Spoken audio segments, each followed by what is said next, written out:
Alright, so this is the X-ray machine control console. Right over here you have the auto position. Basically you can move the tube to wherever you want it to be in the beginning.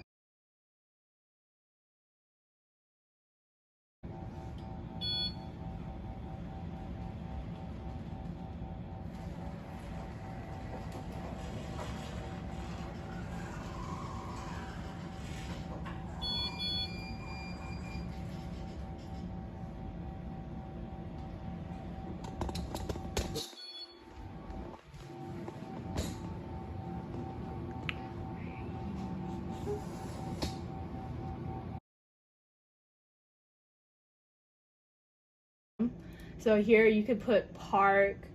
This is a sunrise position, which is for a knee.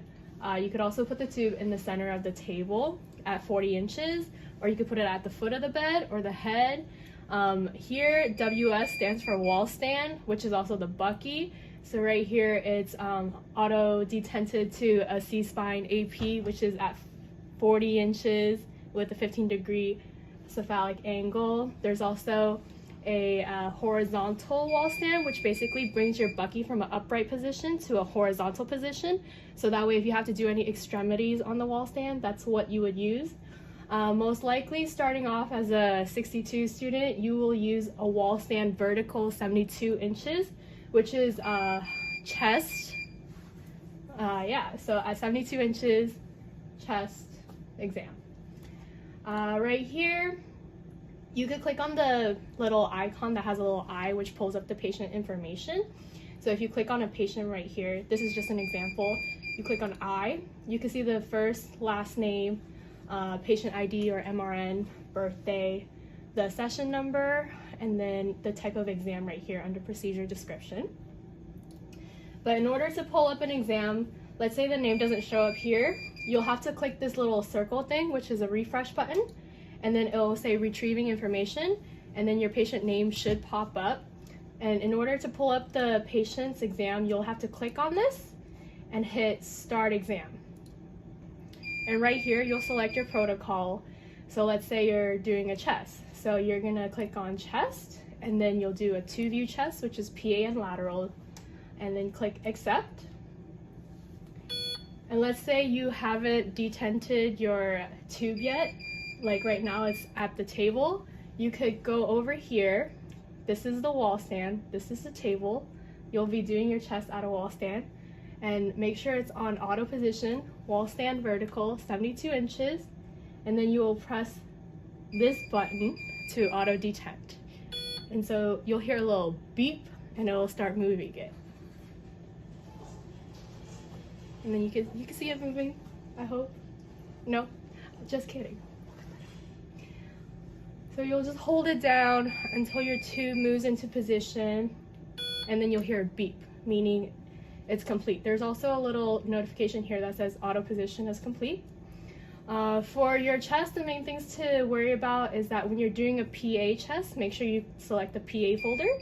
That way it selects the 2 photo cells for your PA. And when you move to a lateral position, make sure you click the lateral folder, and this will change your photo cell to just 1. And I'll also always make sure it's on the correct receptor. So this is on wall stand, so that's good.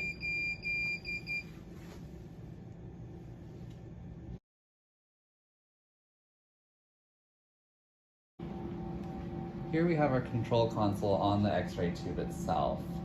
It's really useful for, you can set different levels of collimation. So like you can learn, like I always use this one for a hand, or this one for shoulder, this one for a Y shoulder, and this one for like bilateral AP knees. And then this one for a chest, and then I'll collimate down once the patient's up there. You can also change the technique from over here as well, which is convenient to do if you're already positioning over here and you know what technique you want to set to. Or if you notice you've set it to wall Bucky when you want to be on tabletop, you can change it over here as well.